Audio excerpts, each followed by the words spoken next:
बातमी आहे राजकीय वर्तुळातून। बेशिस्त कार्यकर्त्यांवर जयंत पाटील चिडलेत। अकोले येथील कार्यकर्त्याने प्रदेशाध्यक्षांना चिडवलं।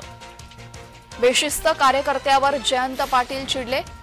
अकोले विधानसभासाठी उमेदवाराच्या नावाची घोषणा करण्याची गर्दीतून एका कार्यकर्त्याने मागणी केली। भाषणाच्या सुरुवातीलाच उमेदवाराचं नाव जाहीर करण्याची मागणी केल्याने या बेशिस्त कार्यकर्त्यावर जयंत पाटील चांगलेच चिडले आणि जयंत पाटील भाषण सोडून मागे फिरले।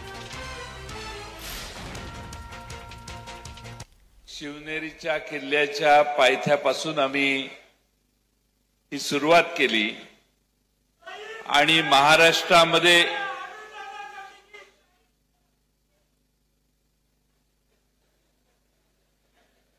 कोण आहे? हात वर कर।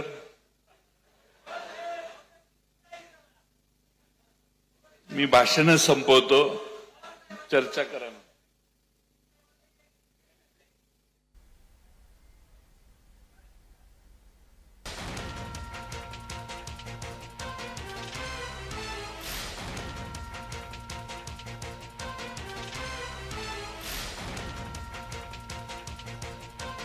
असं आहे की असा पोरकटपणा जर करणार असाल तर सगळ्यांची भाषणं झालेली आहेत। मला काही जास्त इंटरेस्ट नाही।